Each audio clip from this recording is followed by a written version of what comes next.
দুশ্মন ছিল তোমারি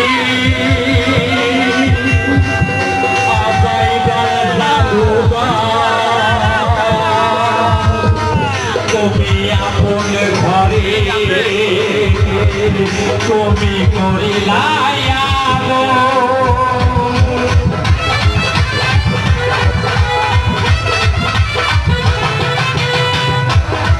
দুশ্মন ছিল তোমারি